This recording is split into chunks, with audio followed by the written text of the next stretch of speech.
Dear students, let us start the discussion on today's newspaper, that is 9th May 2017.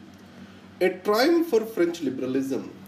This article, though is not very much important for our examination, we try to understand it from the European Union context and also a new liberal order which is coming into the existence. So you know that there are Marine Le Pen and Emmanuel Macron who are contesting in the second round. And Emmanuel Macron has won with a thumping majority. But Marine Le Pen, she has got more than 30% of the votes even during the runoff. That is significant for a liberal society such as France. Now, what are the stands of these two people during the elections? Mr. Marine Le Pen, she is Eurosceptic, that is anti-European Union, and she preached for protectionism and ultra-nationalism. And the insecurity is growing in the France. She made the immigrants as responsible for the same. And there is anti-Islamic tone in her rhetoric. Coming to the Emmanuel Macron, he is an urbanite and reflects the youngest minds which are existing in the France. So he also do not have much experience with the establishment other than a small tenure as a minister in Hollande government. What he was talking about is stability, pro-Europeanism, technocratic governance. So Hollande's failure is majorly to deliver for stability and also to fight the rising unemployment. So in this context, greater integration with the European Union is stated as a solution by the Emmanuel Macron, which has got wider acceptance among the French community. If you see, other than the industrial workers, all the social groups have supported the Emmanuel Macron. And second is, among urban voters, more than 90% of the votes have come in support of him. So, the major challenge here, the establishment did not have any of the candidate in the second stage. So, either it is the right or left. They don't have a candidate which has been acceptable to the people. So that shows that people are very much against to the establishment or established political parties. Now, what are the challenges before Mr. Macron? Because the parliamentary elections are going to come up in the next month. And his political ideology did not take deep roots. So to what extent his party will win the parliamentary elections is a major question. If not to get every bill passed, he has to take the support of the established political parties. That is the major challenge before him.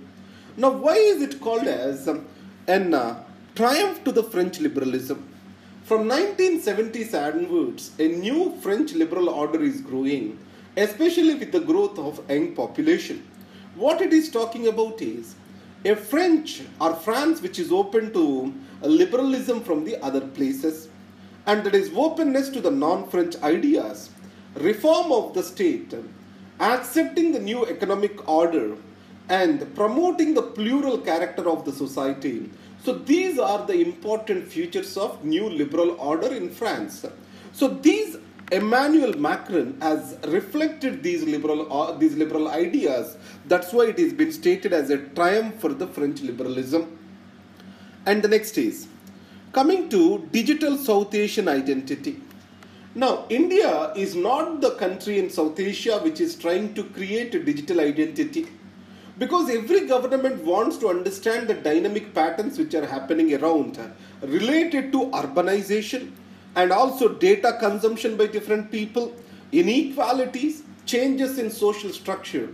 These patterns the governments wants to understand with the least expense. And in this case, the digital technology can come handy. In India, it is Aadhaar. Aadhaar is much secured than many other platforms. If you talk about Pakistan, it has developed for 1 million population. That is, National Registration Authority is being created, database and registration authority, and it is providing the services to Sri Lanka. Why India can't use its Aadhaar's knowledge which it has gained to provide for support to various South Asian countries? That is what is being questioned over here. Because if India shares its API related to Aadhaar, it can provide a huge solution to the problems of these countries. As China is providing for the telecommunication hardware, India can provide for a platform on which these countries can build in. So that is what is the strategic dimension of the Aadhaar, which this article talks about. Being humane. So if you can recollect recent UN Human Rights Council, it was speaking about marital rape, Armed Forces Special Powers Act, torture in India, lack of anti-torture bill in India, and also Foreign Contribution Regulation Act. These are all been spoken. So the Supreme Court has repeatedly warned Parliament to enact a standalone law. So the government's typical answer is this. The Indian Penal Code has the provisions against the torture, illegal confinement, etc. But India, as a signatory of UN Convention Against Torture way back in 1997, needs a standalone law. It also provides a confidence to the international community to exchange the prisoners with India, and it will stand, or it will make the rule of law to sustain in India. So that is what is being stressed over here. The government says the matter has been referred to Law Commission. In 2010, I think a bill was introduced which was not passed in the parliament due to the standing committee recommendations in Rajya Sabha. So it is the time India enact an anti-torture bill. The center holds. So this is about, again, the French elections and Emmanuel Macron's victory. The first major challenge he is going to face is the upcoming parliamentary elections. And the next is, Marine Le Pen, the extreme right wing, showed its presence in French elections, which is significant to that particular country. Now, coming to single service syndrome, this is important from the security dimension. This year I was expecting few questions with regard to the security issues. The first one is, so how about in revising the India's nuclear doctrine is one thing, and creation of joint theatre commands, joint action theatre commands, which India has contemplated but did not move forward. So in Andaman and Nicobar, joint command is been created. To what extent it is effective? So you need to use this as an example in this context. So we never thought the military dimension to our security issues. So we can add or enrich our notes through this. So the single service syndrome. So recently Indian Armed Forces together, they have released the joint doctrine. So they tried to avoid certain inconvenient questions. So what are these inconvenient questions which are being avoided? So the first is combined defense staff. So this combined this chief of defense staff, this is what is in discussion from the Mountbatten era.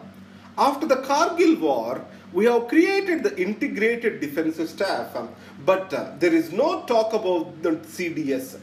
And the doctrine talks about credible deterrence in the place of credible minimum deterrence, which is part of our nuclear doctrine. It is leading to an unnecessary controversy. And most of the parts of the doctrine are being copied from here and there. So this has been accused of plagiarism. And added to that, Andaman and Nicobar Joint Command is created. Why is it successful, or if it is failure, why is it a failure? There is no data released. Across the world, the armies are moving towards greater convergence, but India is not throwing its light or its efficacies towards convergence.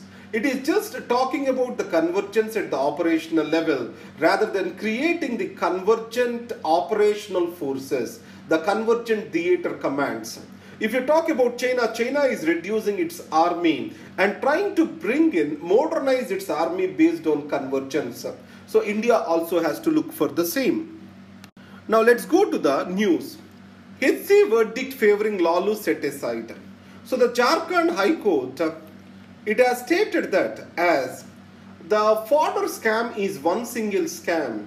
Various events in the fodder scam cannot be seen as different criminal activities. So it considered as one single crime and applied the double jeopardy clause and punished him only once.